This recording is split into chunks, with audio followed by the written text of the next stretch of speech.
안녕하십니까. 제가 이거 여기다 올려놨게요. 칠판 올려놨는데 아까 와서 써놨어요.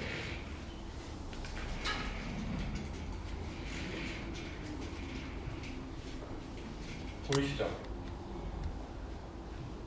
이거 어떻게 읽으실 거예요? 읽으실 수 있을까요?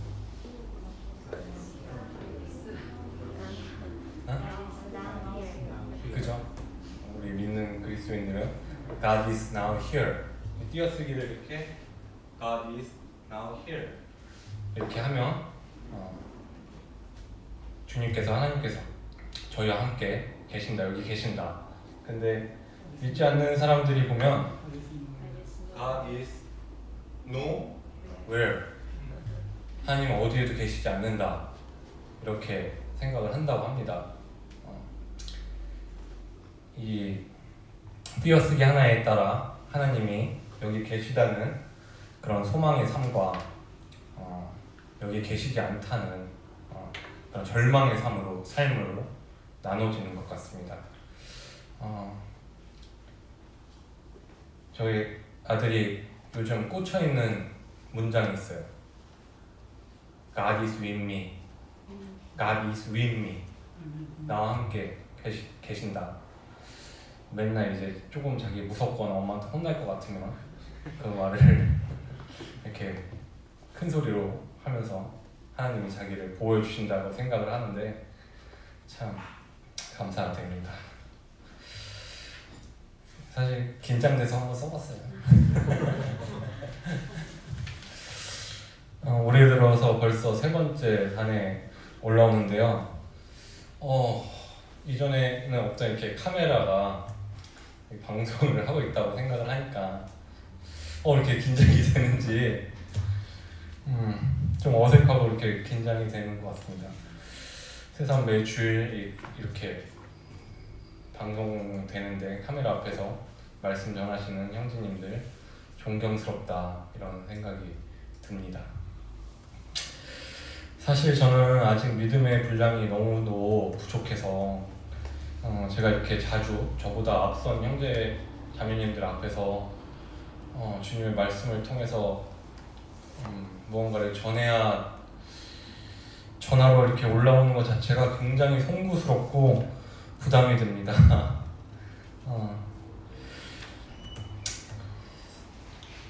어쨌든 한번 열심히 잘 해보겠습니다. 2020년이 된 지가 이제 벌써 엊그제 같은데 벌써 5월 이제 끝이죠. 제가 올해 첫 주일에 사회를 봤었는데요. 세월이 쏜살 같다, 이미 쏜 화살 같다라는 그런 말씀을 드렸던 기억이 있습니다. 세월이 정말 빠르죠. 벌써 오늘이 1년 365일 중에 148일째가 됐습니다. 시간이 이렇게 흘렀음을 숫자로 볼 때는 정말 빠르게 느껴지는데요. 반대로 올해는 모두 아시다시피 우한 폐렴 코로나 바이러스 19 바이러스로 인해서 한 3-4달이 정말 빨리 지나간 것 같기도 하고 좀 이렇게 느리게 간 것 같기도 하고 정체되어 있는 것 같기도 한 어떤 그런 모순된 느낌이 듭니다. 저만 그런지 모르겠습니다만 이유를 생각해 보니까 시간은 이렇게 변함없이 빠르게 지나가는데 경직되고 반복된 일상 속에서 이 생활들이 언제 끝날까 막연하고 불안하고 너무 힘겹고 지쳐서 시간이 정체된 것 같은 느낌이 드는 건지도 모르겠습니다. 심리 상담학에 양가 감정이라는 말이 있습니다. 영어로는 ambivalence. 두 가지 상호 대립되거나 상호 모순되는 감정이 공존하는 상태, 흔히 두 가지 반대되는 가치, 목표, 동기 등이 공존할 때 이를 가리키는 것이라고 정의하고 있습니다. 예를 들면 요즘에 웃기다와 슬프다 합성어로 우프다라는 얘기가 있죠. 그리고 또 사랑과 증오 같이 나타내는 단어 애증이라는 단어도 있습니다. 모두 상반된 감정이기 때문에 원칙적으로는 양립할 수 없으나 일반적으로 우리 마음속에 흔하게 발생하는 심리적 현상입니다. 저는 본래 이렇게 감정이 쉽게 동요되지 않는 사람이라고 생각을 하고 살았는데요.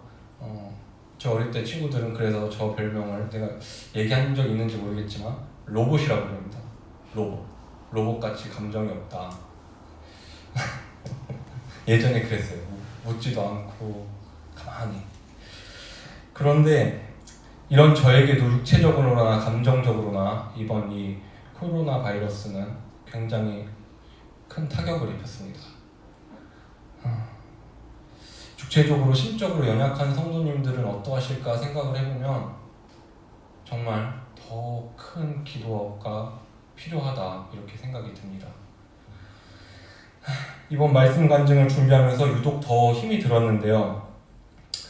사실 경건에 이르지 못한 이 형제가 말씀에 저를 비춰볼 때 참 많이 부끄럽고 말씀도 지식도 많이 부족해서 성도님들 앞에 서는 것이 맞는 것인가, 자격이 있는 것인가, 이런 생각들이 있었습니다. 이런 고민에 사로잡혀서인지 주님께서 오랫동안 말씀을 주시지 않아서 굉장히 조급함이 있었어요. 한 2주가량을 정말 말씀 보고 구하고 했는데 저한테 이렇게 말씀을 주시지 않더라고요. 그리고 또 이러한 시기에 어떠한 유익으로 성도님들과 나눌 수 있을까, 이러한 고민과 부담감이 저를 많이 짓눌렀습니다. 그러다가 이제 지난 주말에 기도 중에 제 안에 내주하신 성령님께서 말씀으로 감동을 주셔서 저는 아직 많이 부족하지만 주님과 교제한 내용들을 성도님들과 같이 나누고자 합니다. 먼저 부족한 형제에게 귀한 시간을 내주셔서 이렇게 교회로 발걸음 하신 성도님들과 또한 집에서 방송으로 함께 하고 계신 성도님들께 감사드리며 성령님께서 제게 주신 말씀과 저희 간증을 통해서 은혜와 진리가 충만한 교제가 되기를 바라고 원합니다. 항상 저희 모임에서 서론이 가장 긴 형제가 저이지 않은가 싶습니다. 그죠? 저는 오늘 성도님들과 회복에 대한 교제를 나누고 싶습니다. 회복의 사전적 의미는 원래의 상태로 돌이키거나 원래의 상태를 되찾음이라고 정의하고 있습니다. 그러면 회복을 구하기 앞서 전제되어야 할 것은 무엇일까요? 바로 회개입니다. 우리는 천지 만물의 창조주이신 하나님의 형상을 따라 지은 바 되었습니다. 하나님께서는 자신의 형상대로 우리를 지으신 후 보기에 심히 좋았더라 말씀하십니다. 하지만 첫사람 아담의 죄로 인하여 우리 모두는 죄의 종으로 하나님과 분리되어 영원히 죽을 수밖에 없던 죄인이 되었습니다. 로마서 5장 12절 말씀에 보시면 이러므로 한 사람으로 말미암아 죄가 세상에 들어오고 죄로 말미암아 사망이 왔나니 이와 같이 모든 사람이 죄를 지었으므로 사망이 모든 사람에게 이르렀느니라. 우리는 우선 이 사실, 우리가 죄인 된 사실을 인정해야만 합니다. 하지만 하나님께서는 우리를 내어버리지 않으십니다. 우리가 회개하고 다시 돌아오길 원하십니다. 우리가 원래 있던 그 자리로 회복되어 돌아오길 바라시는 것입니다. 18절에 그런즉 한 범죄로 많은 사람이 정죄에 이른 것 같이 의의 한 행동으로 말미암아 많은 사람이 의롭다 하심을 받아 생명에 이르렀느니라. 19절에 한 사람의 순종치 아니함으로 많은 사람이 죄인 된 것 같이 한 사람의 순종하심으로 많은 사람이 의인이 되리라 말씀하십니다. 우리는 우리의 힘으로 그 죄를 해결할 능력이 전혀 없습니다. 오직 죄가 전혀 없으신 분, 근본 하나님의 본체시며 동등하신 그 독생자 예수 그리스도, 그분만이 우리 죄를 해결할 능력이 있으십니다. 그리하여 십자가 화목제물로 우리가 순종하지 못했던 그 죄를 위하여 죽기까지 순종하셨습니다. 우리는 하나님과 우리 사이에 있는 그 죄의 벽에 가로막혀 있었으나 믿음으로 말미암아 중보자로 보신 예수 그리스도와 연합함으로 찢어진 휘장 가운데 새롭고 산 길, 하나님께 갈 수 있는 그 길이 열렸습니다. 이것이 주님의 은혜입니다. 이 크고 놀라운 은혜를 믿는 것이 복음입니다. 이제 우리는 우리 입으로 예수를 주로 시인하며 하나님께서 그를 죽은 자 가운데서 살리신 것을 우리 마음에 믿어 구원에 이르고, 마음으로 믿어 의에 이르고, 입으로 시인하여 구원에 이르게 됨을 믿게 되었습니다. 주님께서는 모든 사람의 주가 되어주시며 누구든지 주의 이름을 부르는 자는 구원을 얻음을 믿으십니까? 내가 죄인님을 고백하고 회개하고 나의 구주 되신 주님을 믿어 시인하는 것이 하나님의 뜻대로 우리의 원래 있던 곳으로 회복되어 돌아가는 길입니다. 말씀 하나 보시겠습니다. 시편 51편 1절로 12절 말씀입니다.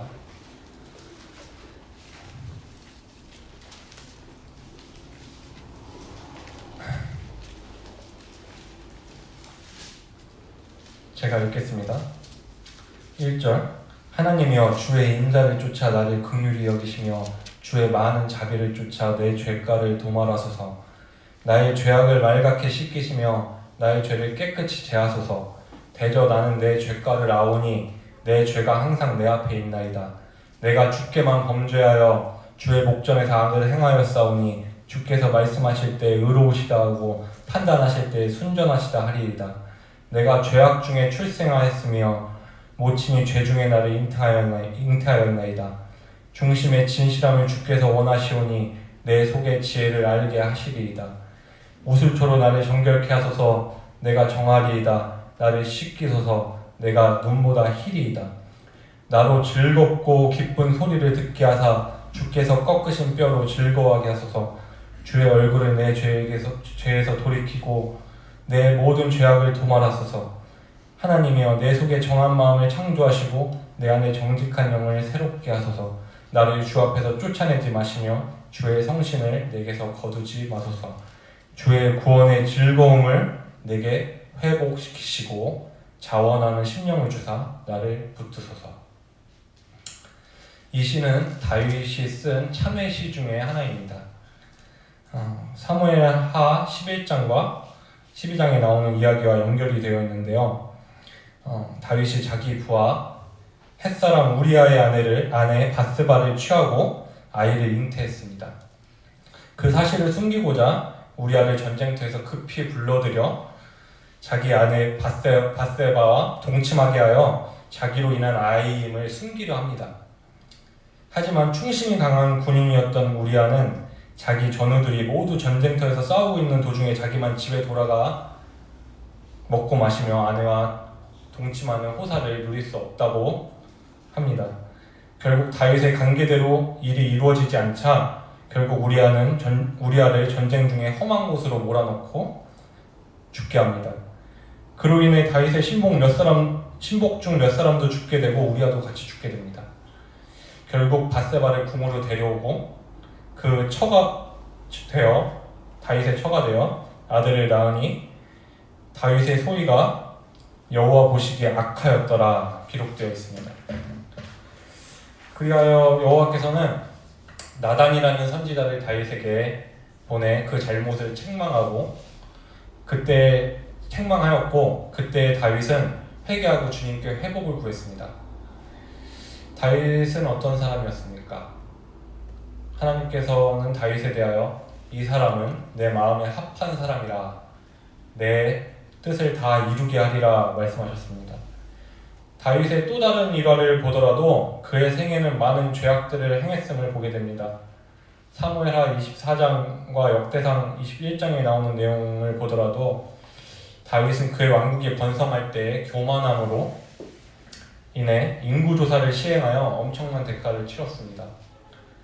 이 인구조사는 하나님께서 시키신 일도 아니었고 하나님께서 기뻐하시던 일도 아니었습니다.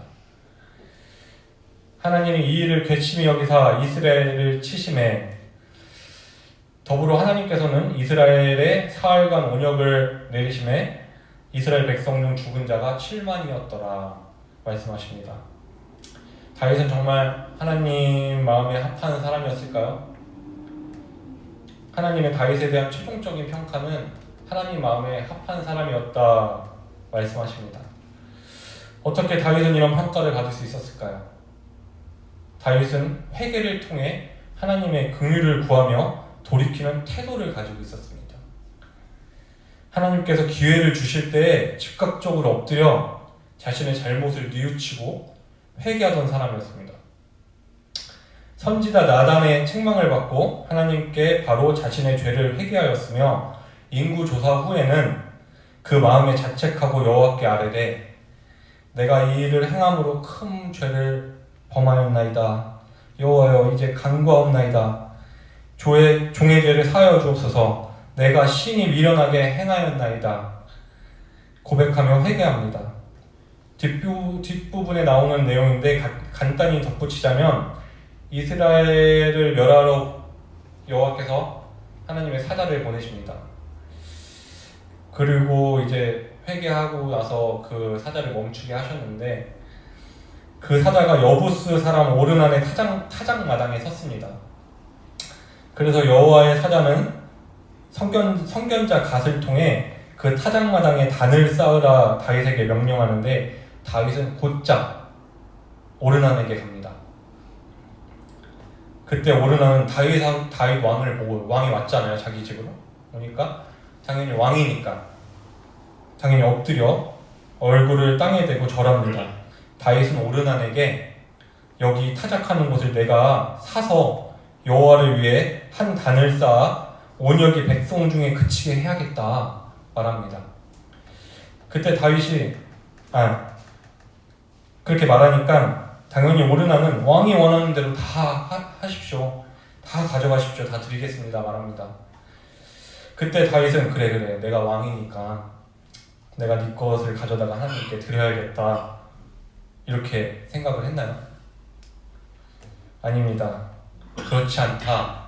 내가 결단코 상당한 값을 치르고 이것들을 사겠다. 여호와께 드리려고 네 물건을 값없이 취하지 않겠다. 그리고 값없이 번제를 드리지도 않겠다 말하고 그 기지값으로 금 600세겔을 달아 오르난에게 주고 샀습니다.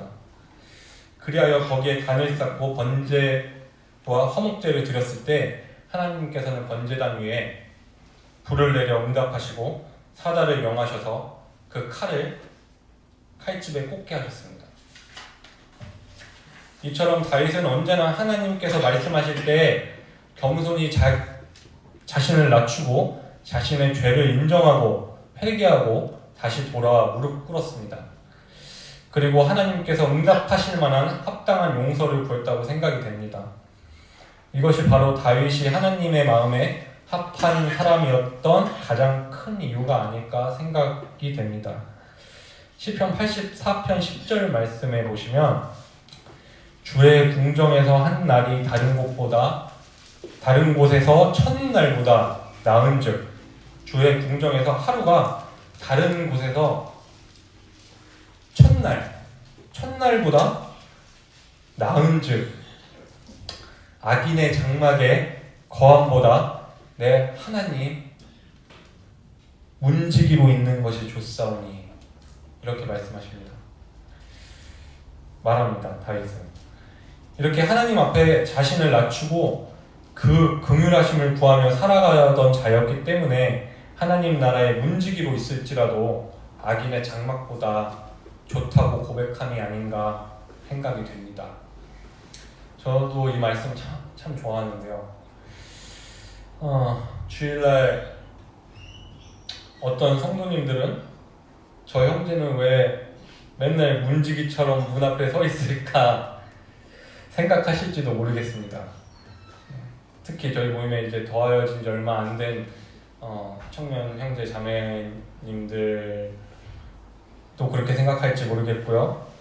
교회 오랫동안 나오지 못하셨던 성도님들도 저 형제는 왜 앉지도 않고 교회 뒤에 서가지고 문지기처럼 서 있을까 생각을 하실 수도 있습니다. 제가 무슨 감시자처럼 성도님들 뒤에서 감시하고 그러는 것이 아닙니다. 무서워하거나 피하시지 않으셔도 됩니다. 그럼 왜 그럴까요? 왜 문 앞에 문지기처럼 서 있을까요? 답은 주님을 너무 사랑하고 교회와 성도들을 너무나 사랑하기 때문입니다. 여기 계신 성도님들도 모두 같은 마음이실 거라 생각이 듭니다. 처음에 신천지 출습군들이 막 교회에 침입한다 막 이런 말들도 있었고요. 좀 잠잠해질 때까지 제 나름대로 아무 일에든지 부정한 자들과 사단의 방해로부터 교회를 지키기 위한 방법이라고 여기고 뒤에 서 있는 거니까 이해해 주셨으면 감사하겠습니다. 무서워하거나 피하지 않으셔도 됩니다. 코로나가 한창 심했던 3월, 4월보다 5월 들어 좀 잠잠해지긴 했는데 또 오늘부터 또 막 터지기 시작했죠. 학교 오늘부터 아까 민규 학교 안 갔다 그랬는데 초등학생들 학교 저학년들 갔다고 그러고요. 언제 다시 급속도로 퍼져나갈지는 아무도 알 수 없습니다. 오직 하나님께서만 알고 계십니다. 하지만 우리 모임은 참으로 잘 견뎌내고 있다고 생각이 듭니다. 많은 모임과 교회들이 모이기를 패하고 온라인을 통해 예배를 드릴 때에도 우리 잠실 모임은 주님께서 우리를 지켜주신다는 그 믿음으로 모였고 신령과 진정으로 예배를 드렸습니다. 물론 믿음만 가지고 무조건적으로 강행한 것이 아닙니다. 무엇보다 주님께 전심으로 기도했고요. 분명 주님께서 인도하시는 길로 또 모임을 인도하시는 형제님들의 결정에 순종하며 누구보다 정부의 방역 지침에 따라 조심하며 간절히 기도하며 그런 마음으로 모였고 예배를 패하지 않았습니다. 분명 주님께서 기뻐하실 거라 믿습니다. 하지만 아직 끝나거나 이제 됐다 안심하는 것이 아닙니다. 우리는 회개하고 다시 우리를 돌아봐야 할 것입니다. 역대하 7장 말씀 모두 기억하시죠? 이런 연명으로 내 백성 가운데 유행하게 할 때 내 이름으로 일컫는데 백성이 그 악한 길에서 떠나 스스로 경배하고 기도하여 내 얼굴을 구하면 내가 하늘에서 듣고 그 죄를 사하고 그 땅을 고칠지라. 이곳에서 하는 기도에 내가 눈을 들고 귀를 기울이나니. 이 말씀 잊지 않고 마음에 새겨야 할 줄 믿습니다. 다시 회복에 관한 주제로 돌아가 보겠습니다. 이런 시기를 견뎌내고 있는 교회와 우리는 무엇을 회복해야 할까요? 첫 번째는 하나님과의 관계를 회복해야 합니다. 하나님과 나는 어떤 관계입니까? 영접하는 자, 그 이름을 믿는 자들에게는 하나님의 자녀가 되는 권세를 주셨으니 이 말씀과 같이 하나님과 나는 아버지와 자녀된 관계입니다. 이것보다 더 확실하고 깊은 관계가 있습니까? 주님은 말씀으로 확실히 약속해 주셨습니다. 근데 아버지의 속 썩이는 자식들 많이 있죠? 탕자의 이유 모두 아실 겁니다. 아버지로부터 돌아서서 재산을 다 탕진하고 비참한 상태로 돌아온 둘째 아들에게 아버지는 어찌했습니까? 아버지는 날마다 그 아들을 기다리고 있었고 멀리서 걸어오는 그 아들의 모습을 보자마자 달려나가 목을 안고 입을 맞췄습니다. 그리고 아버지는 자기의 풍요를 아들이 같이 누릴 수 있도록 그 아들의 지위를 회복시켜 주셨습니다.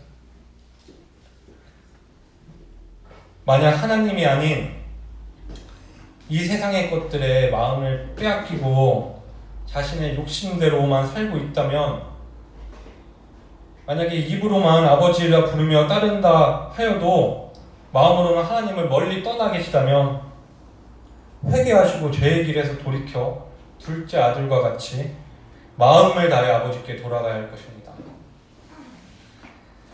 하나님께서는 지금도 멀리 떠나 있는 자녀들을 애타게 기다리고 계십니다. 연약하여 쓰러지고 넘어져도 주님과의 관계를 회복해야 할 줄 믿습니다. 지금 이러한 시련들이 우리 믿음의 본질을 시험하고 참된 신앙을 조명하는 것일 수 있음을 알아야 할 것입니다. 코로나가 하나님의 모의고사라는 말도 어디서 들었어요.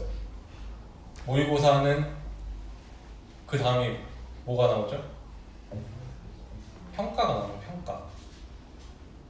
이 다음에 우리에 대한 평가, 하나님께서 보시기에 어떠하실까 생각을 해봅니다. 두 번째는 거룩한 예배의 습관을 회복해야 합니다. 지금까지 우리는 역사의 분기점을 BC와 AD로 나눠서 예수 그리스도의 탄생 이전과 이후로 나눠왔습니다. 최근에는 BC, AC, 코로나 이전, 비포 코로나, 애프터 코로나, 코로나 이전과 이후로 라는 말까지 생겨났습니다. 그만큼 코로나가 우리 삶에, 특히 그리스도인들의 삶에 앞으로 끼칠 영향은 상상을 할 수 없을 정도입니다. 봉쇄라든지 사회적 거리두기, 재난지원금, 이런 생소한 단어들이 우리의 일상이 되었습니다. 신천지부터 해서 동성애자들이 가는 클럽에 경악을 금치 못할 블랙 수면방? 이런 것도 생전 처음 알게 되었고요. 동성애자들만 가는 사우나가 있다는 것도 정말 충격을 금할 길이 없습니다. 마스크 때문에 싸우고 폭력을 행사하기도 하고요. 사랑이 식어갑니다. 사랑이 없어요. 이제 마스크 안 쓰면 대중교통 이용도 할 수 없습니다. 불과 몇 달 전만 하더라도 이런 일들은 상상도 할 수 없었습니다. 뉴 노멀이라는 뜻 많이 들어보셨나요? 뉴 노멀? 뉴 노멀? 시대 변화에 따라 새롭게 떠오르는 기준, 표준을 뜻하는 신조어입니다. 신조어라고 하기엔 2008년도 글로벌 금융 위기 이후에 나온 말이라고 하는데요. 요즘은 포스트 코로나 뉴 노멀이라고 한답니다.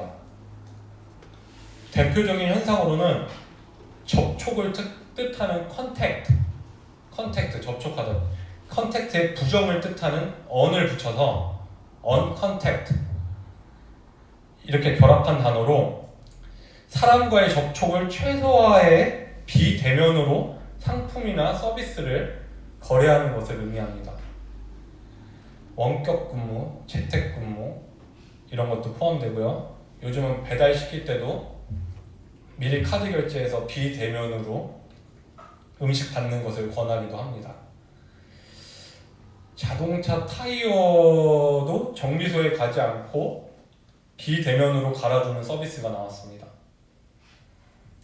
이처럼 과거에는 비정상적으로 여겨졌던 현상이 점차 표준이 되어가는 것이 뉴 노멀입니다. 이런 여러 가지 현상 가운데 그리스도인으로서 우리가 가장 주목해야 할 것은 당연히 예전과는 다른 교회의 모습입니다.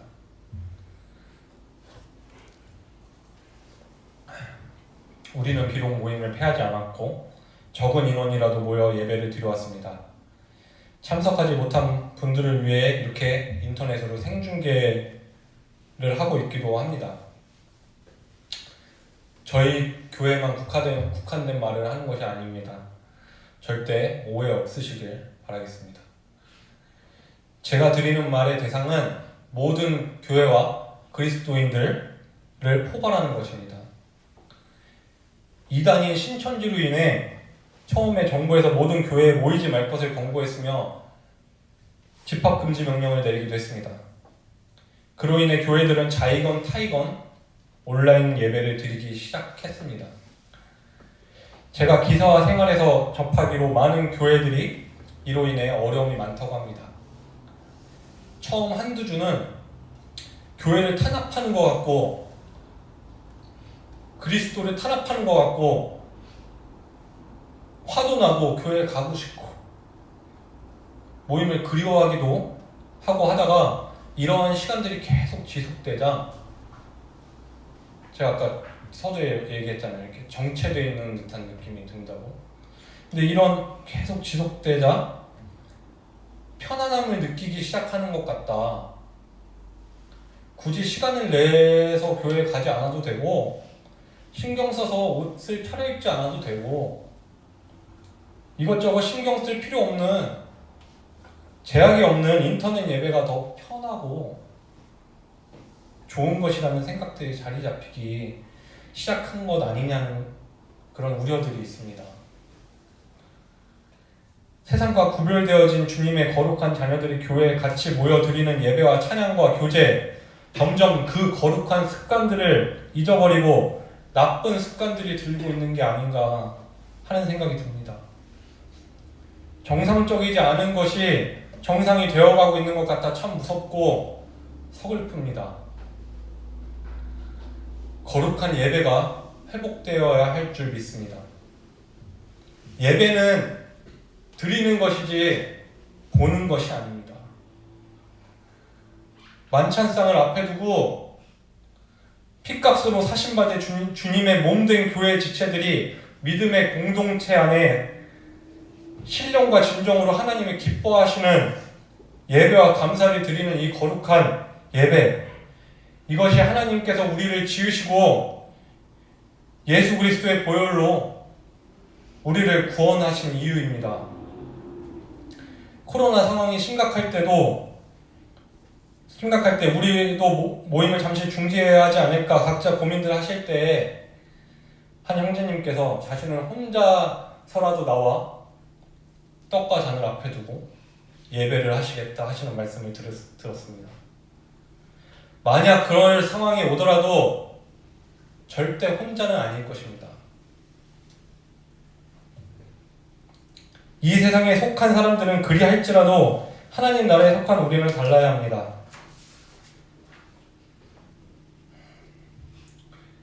시험은 치러가고 일은 안 하면 안 되니까 해야 하고 친구들도 좀 만나러 가고 싶고 면접도 봐야 되고 하는데 교회에 나가기는 아직 무서워서 온라인으로 예배를 드리겠다.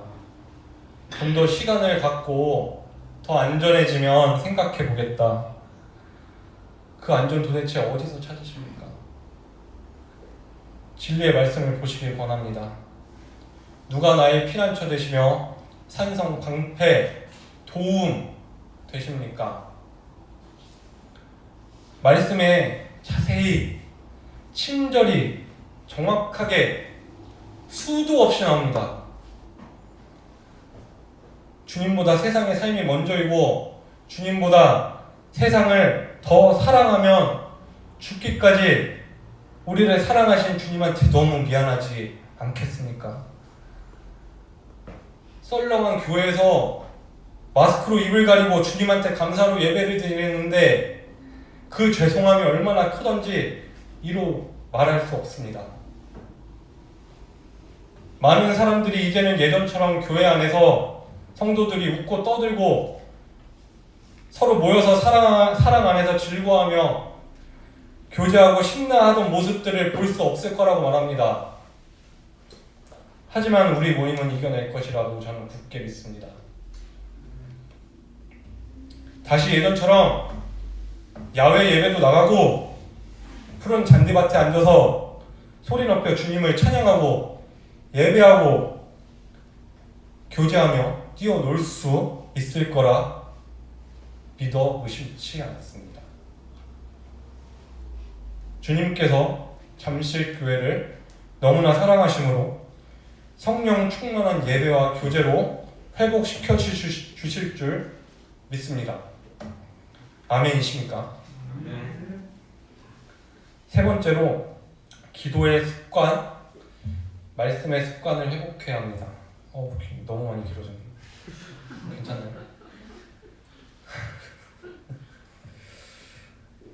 세 번째로 기도의 습관과 말씀의 습관을 회복해야 합니다. 누가복음 22장 39절부터 말씀 보시면 39절에 예수께서 나가사 습관을 쫓아 감람산에 가심에 제자들도 쫓았더니 그곳에 이르러 저희에게 이르시되 시험에 들지 않기를 기도하라 하시고 저희를 떠나 돌 던질 만큼 가서 무릎을 꿇고 기도하며 44절에 예수께서 힘쓰고 애써 더욱 간절히 기도하시니 땀이 땅이 떨어지는 핏방울과 같이 되더라 말씀하십니다. 우리 주님께서도 습관대로 무릎을 꿇고 기도하셨습니다. 뿐만 아니라 힘쓰고 애써 더욱 간절히 기도하시니 땀이 한 방울이 핏방울과 같이 될 정도로 기도하셨다 하십니다. 저도 하루에 3번 시간에 맞춰서 기도를 드리지는 못합니다.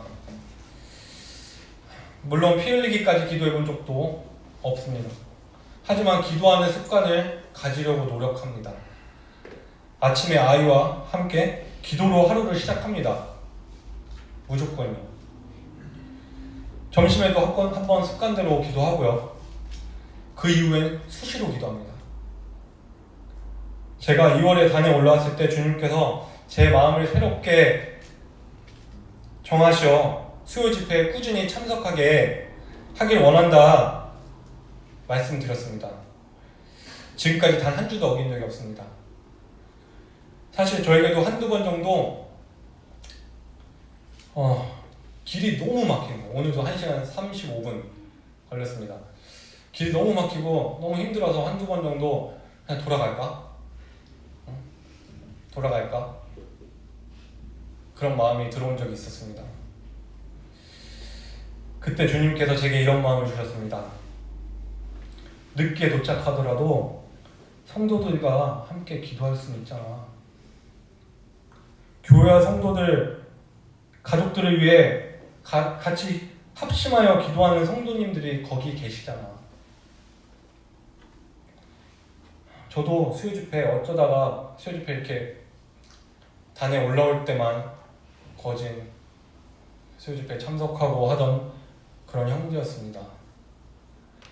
근데 주님께서 저를 깨닫게 하셔서 습관대로 수요일엔 집회에 참석하는 것이 당연하게 생각되고 여기게 되었습니다. 성령의 인도하심을 따라 같이 모여 교제하며 기도하는 것이 얼마나 큰 유익과 감사와 기쁨이 되는지 모릅니다. 특히 이러한 시기에 더욱 모이기 힘쓰고 교회와 성도님들을 위해 전심으로 기도하고 계시는 성도님들이 여기 계심에 참 감사가 됩니다. 말씀의 습관을 또 회복해야 합니다. 말씀을 통해 하나님을 만나는 습관이 들어야 합니다. 베트남 전쟁 중에 히엔이라는 남베트남 출신의 젊은 그리스도인이 있었습니다. 이 내용 아시는 분들도 계실 겁니다. 그는 영어에 능통해 미군의 통역관으로 고용되었습니다. 그러다가 베트콩들한테 붙잡혀서 감옥에 갇히게 됩니다. 베트콩들의 정신적인 고문들로 인해 공산주의 사상이 그의 머릿속에 주입되었습니다. 결국 그는 굴복하였고 하나님을 부인하게 됩니다.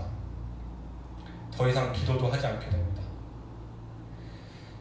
그 당시 그에게 주어진 임무는 악취가 진동을 하는 화장실 청소였습니다.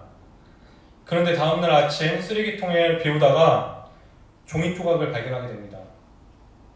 그것을 이렇게 물로 씻어가지고 이게 뭐지 하고선 봤더니 로마서 8장 말씀이었습니다.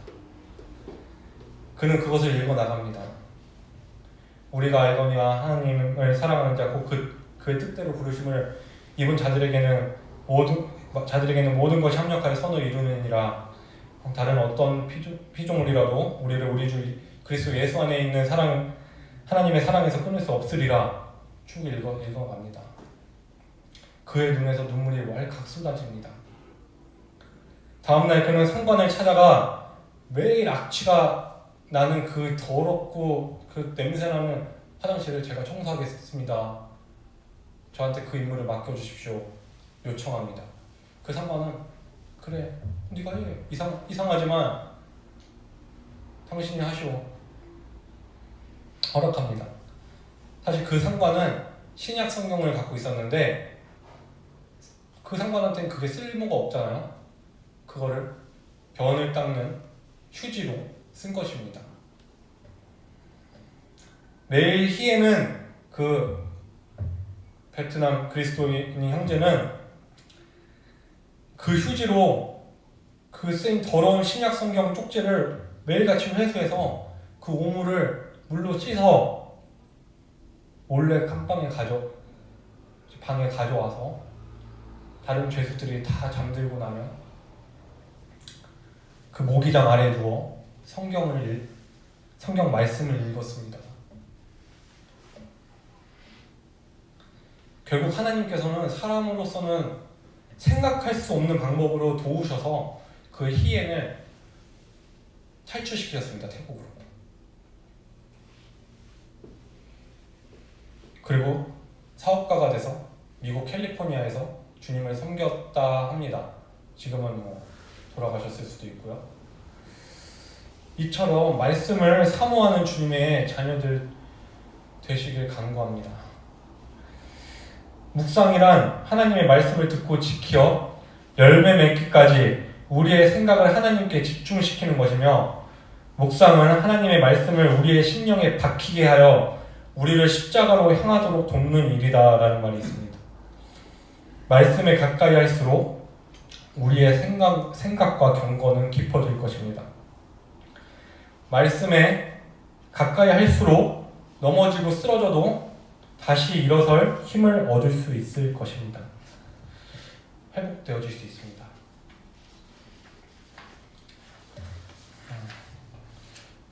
맥도날드 형제님의 놀라운 하나님이라는 책에 있는 글인데요. 무슨 발렌타인 형제님이가 쓰신 글인 것 같은데, 당신이 하나님의 섭리 안에 있음을 신뢰하라. 그분의 자비로운 섭리 안에 있음을 잊지 말라. 그러면 요동하는 삶의 물결 속에서도 당신의 심령은 고요하고 평안하리. 사방에 두려움과 압박이 몰려와도 하나님의 섭리를 신뢰하라. 그 섭리의 손길로 인해 난관을 해치고 마침내 승리할 것을 믿으라. 이런 글이 있습니다. 너무 좋은 글 같아서 소개해드린 거고요. 또 남은 한 주 믿음 가지고 주님의 긍휼하심을 받고 때를 따라 돕는 은혜를 얻기 위하여 은혜의 보좌 앞에 담대히 나아가는 저와 성도님들 되시길 원하며 이만 마치겠습니다. 말씀은 다 이제 끝났고요. 제가 찬양 하나 드려도 될까요? 좀 부끄럽고 저 노래 잘 못해서 근데 이 반주가 없어요. 그래서 MR을 찾았는데 MR이 없더라고요. 그래서 그냥 이걸 살짝 켜놓고 하겠습니다. 우리 자매가 하지 말라고 했는데 부끄럽다.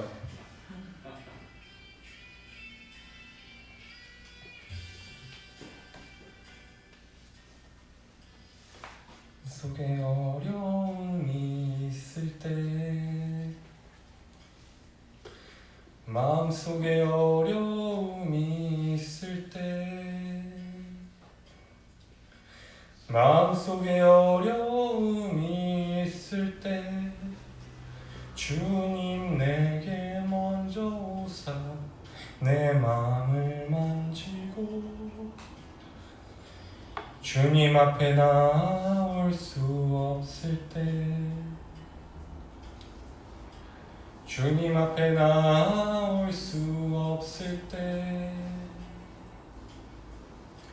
주님 앞에 나올 수 없을 때 주님 날 먼저 안으시네.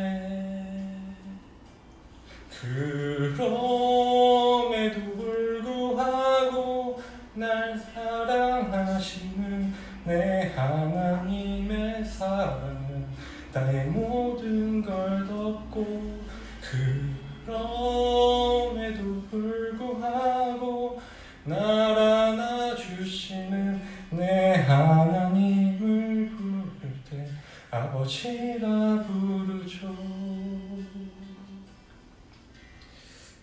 2절은 안 하겠습니다. 감사합니다.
안녕하세요.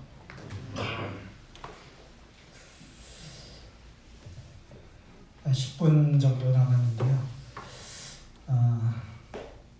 특별히 준비한 말씀은 없습니다. 10분 정도 우리 은총형제의 말씀 들으면서 이렇게 생각이 나는 대로 말씀을 드리고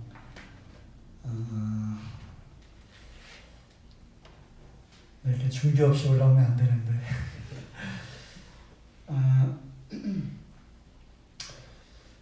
성막과 성전에 대해서 이제 지난 주일에 성막을 먼저 시작을 했고요. 다음에 이제 성전을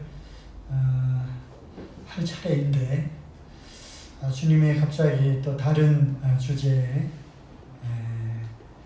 말씀을 생각나게 하셔서 이번 주부터 이 사탄에 대해서 한번 연구를 하고 있습니다. 사탄 아세요?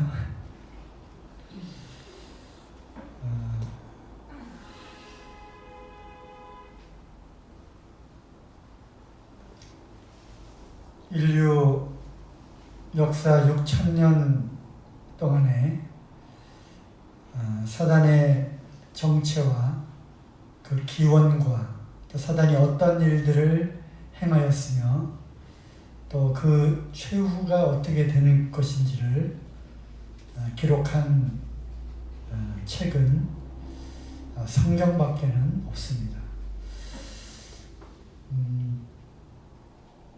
다른 어떤 종교 서적도 다른 어떤 철학도 사단에 대해서 그 정체를 아주 낱낱이 폭로한 밝혀낸 그런 곳이 없다는 얘기죠.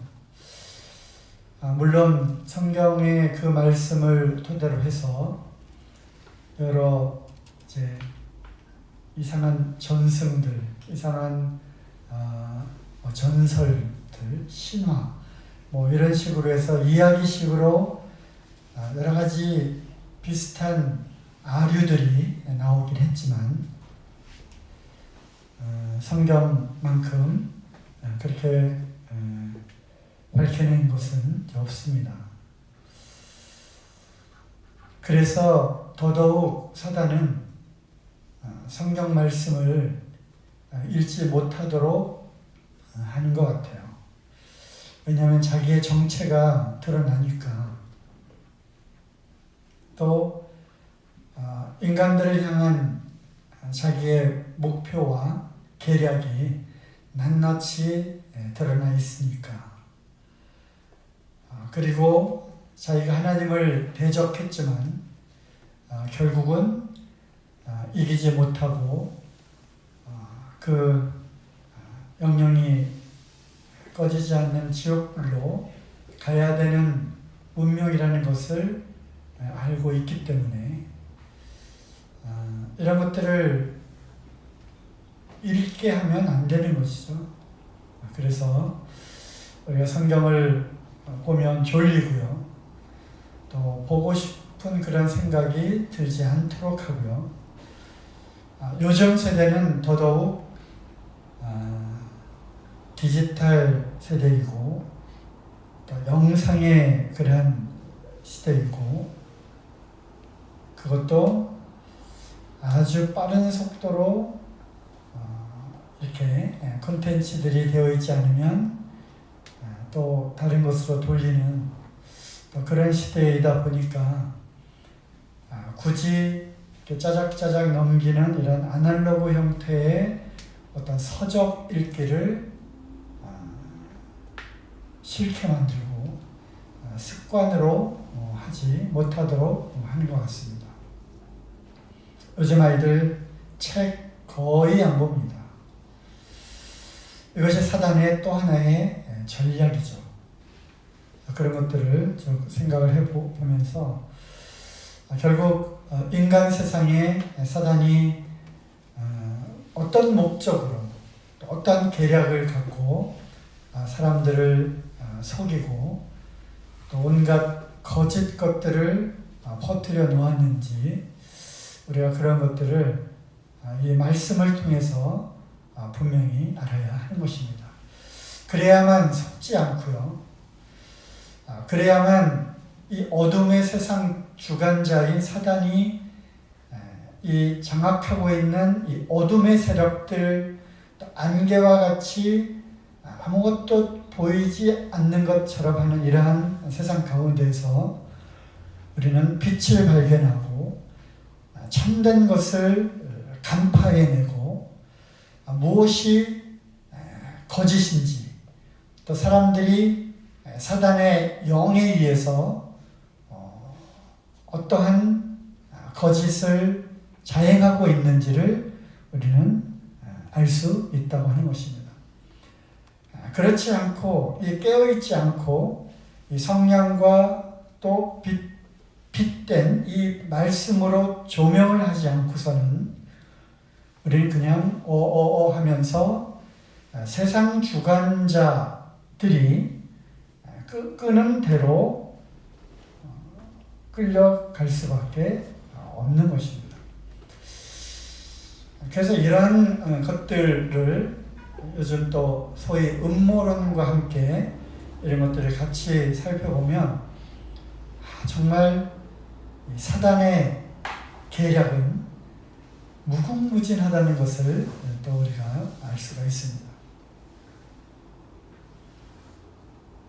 하나님은 하나님의 사람들을 통해서 하나님의 역사를 이루십니다. 그렇죠? 그러므로 전도의 미련한 것으로 구원하기를 기뻐하셨고요. 또 성령의 인침을 받은 그리스도인들을 통해서 전도와 또 삶을 통해서 그리스도를 나타내는 이렇게 역사하기를 원하셨어요. 그래서 어둠의 세력을 빛의 자녀들이 부수고 또 그것을 밝히고 또 사람들로 하여금 어둠에 속해 있는 것들을 또 회개케 하고 이런 일들을 하나님의 사람들을 통해서 하는 것처럼 사단은 또 모방의 천재이기 때문에 자기의 사람들을 통해서 거짓 것을 이렇게 퍼뜨리는데 혈안이 되어 있습니다. 자, 어둠에 속한 일들을 통해서 사람들을 정신 차리지 못하도록 하는 그런 유혹 가운데로 이렇게 빠뜨리고 있다는 것입니다. 그러므로 교회를 통하여 또 구원받은 하나님의 사람들을 통해서 하나님 일을 하시는 것처럼 사단 역시 자기의 사람들을 통해서 일을 한다는 것입니다. 또 자기의 그런 단체와 기관들을 통해서 일을 한다고 하는 것이죠. 오늘날 그러한 단체들이, 그러한 기구들이 많이 있고요. 인류 역사를 통해서 또 그러한 이루어진 그런 사례들을 살펴볼 수가 있는 것입니다. 물론 소위 음모론 이런 이야기들은 주일날 강단에서 참 이야기하기가 쉽지 않은 그런 부분들이 있기 때문에 그냥 이제 오늘 잠깐 말씀을 드리는 거고요. 또 이와 관련된 부분도 일단은 사단에 대한 이야기를 먼저 주일날 말씀을 드린 다음에 수요집회 때 적절한 때에 여러 가지 그 자료들을 통해서 한번 좀 다뤄볼까 생각을 하고 있습니다. 주소가 없죠? 이 이야기 하러 올라온 건 아닌데 회복에 관한 그런 말씀을 들었습니다. 참 우리는 수학적으로 보면 사인, 코사인 커브를 그리는 것 같아요. 주가 변동을 보면 우상향하는 것처럼 보이지만 다시 떨어지고요. 폭락하기도 하고 다시 회복되기도 합니다. 그래서 이 회복이라고 하는 것은 참 중요한 것이죠. 우리가 참 천성을 향해서 잘 걸어가고 있는 것처럼 보인다 할지라도 우리의 원수들이 있어요. 나의 옛 자아와 세상과 사단이죠. 이러한 것들은 언제라도 우리를 넘어뜨리고 거기에서 좌절하고 그냥 엎어져 있기를 바라는 것입니다. 이럴 때 우리는 정말 회복이 필요합니다. 저 역시 수많은 그러한 넘어짐과 좌절과 실패 가운데에서 얼마나 그 회복을 위해서 시편 51편 다윗의 그 통에 자복하는 그런 시편 말씀들을 통해서 얼마나 그 울부짖고 하나님께 다시 회복을 위해서 부르짖었는지 모릅니다. 그래서 어떤 때는 어느 날은 수요집회 때 아주 일찍 와서 저 혼자서 정말 통에 자복하는 그런 울부짖음을 할 때도 많이 있었고요. 특히 옛날에 수요 성경교실 할 때 그때 한 1년, 한 2년 정도 했잖아요.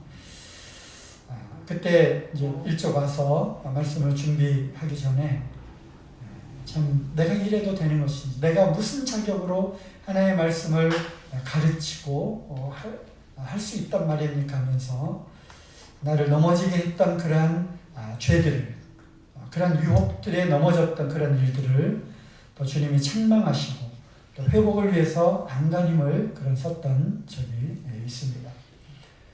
요즘도 그렇죠. 최근에도 겨울에 코로나 사태가 이제 막 생기면서 제가 이제 새벽 기도를 이렇게 왔어요. 새벽 기도를 와서 여기서 혼자 또 참 기도하기 전에 먼저 생각나는 죄들이 있다면 또 그것을 하나님께 토하고 그래서 하나님과의 온전한 그런 관계가 회복이 된 이후에 이제 기도를 들어가는 좀 그러한 경험을 하게 됩니다. 기도가 회복되어야 합니다. 또 하나님의 문지기 이야기를 들을 때 참 다시 한번 옛날에 그 장면들이 떠오르면서 큰 감동이 되었는데요. 구원받고 얼마 되지 않아서 예배당을 청소하고 마대자를 청소하고 그때는 또 젊었으니까 지금처럼 꾀를 부리지 않고 그러면서 참 그 벅찬 감동의 눈물이 이렇게 났어요. 내가 이 예배당을 청소할 수 있는 그러한 자격을 얻었다니, 내가 이분들과 함께 속해 있는 그러한 특권을 얻었다니, 내가 이들이 함께 있는 이 장소를 내가 이렇게 쓸고 닦고 하게 되었다니, 불과 얼마 전에 나의 그 모습을 보았을 때 내가 구원받은 것이 얼마나 그 감사한지 참 그러한 또 기억을 또 떠오르게 되면서 지금은 참 많이 높아졌구나, 감사하는 것이 많이 떨어졌구나 하는 생각을 하면서 이런 부분에 있어서도 회복되어야 되겠다, 이런 생각을 또 하게 되었습니다. 그리고 이제 또 올림픽 도로가 막혀서 돌아갈 뻔한 그런 이야기를 들으면서 저도 수십 번, 수백 번, 수십 번 그런 생각을 한 적이 많이 있습니다. 지금은 학교가 송도로 이전했지만 오랫동안 제물포에 있었어요. 수요 집회를 참석하기 위해서 출발합니다. 그러면 올림픽 도로보다 더 막히는 곳이 경인고속도로입니다. 목동 지하차도를 이렇게 이제 올 때까지 1시간이 넘게 걸리죠. 제가 어디 살았습니까? 목동에 살았죠. 바로 그냥 위로 올라가면 집인데 거기서 다시 1시간 이상을 올림픽 도로로 가야 되는 참 그러한 상황들을, 그러니까 학교에서 출발해서 오면은 2시간이 기본이고요. 2시간 반 이렇게 걸려서 이렇게 옵니다. 마치 고집스럽게 누가 이기나 보자라고 하는 그런 이제 어떤 객기도 생기고 그러면서 그렇게 수년을 그렇게 수요 집회를 그래도 참석하고자 하는 그러한 마음으로 이렇게 왔던 그런 기억이 있습니다. 비록 성도님들 다 돌아갔다 할지라도 혼자 또 불 켜고 들어와서 혼자 남아서 또 기도하고 가면 되니까 하는 그런 생각으로 다녔던 그런 기억이 납니다. 참 갈수록 서울의 교통이 많이 막히고 또 직장 생활은 더 갈수록 더 바빠지고 해야 될 일들은 정말 많아집니다. 그래서 8시 또 7시 45분 맞춰서 오려면 6시에 또 그 이전에 퇴근을 해야 되는 그런 상황이 있습니다. 그런데 요즘 직장에 6시 퇴근하는 것이 쉽지 않아요. 또 5시 몇 분대에 퇴근하겠습니다라고 나오기가 쉽지 않습니다. 그럼에도 불구하고 참 수요 집회를 어찌하든 빠지지 않으려고 했던 그런 기억들이 있습니다. 그래서 앞으로 어떻게 될지 모르겠어요. 이것도 음모론이긴 하지만 교회가 이같이 자유롭게 또 지금까지 우리가 일상적으로 모였던 이것조차도 이제 방해를 받는 그러한 때가 올지도 모르겠습니다.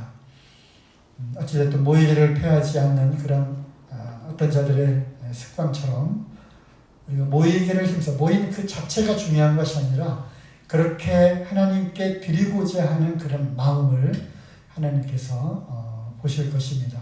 앞으로도 어려운 상황이 발생한다 할지라도 정말 아주 고집스럽게 우직하게 또는 무식하게라도 수요 집회만큼은 절대로 빠지지 않겠다라고 하는 그런 생각을 갖고 모임에 참여하시면 좋겠습니다. 이 방송을 보시는 성도님들도 아시겠죠? 그래서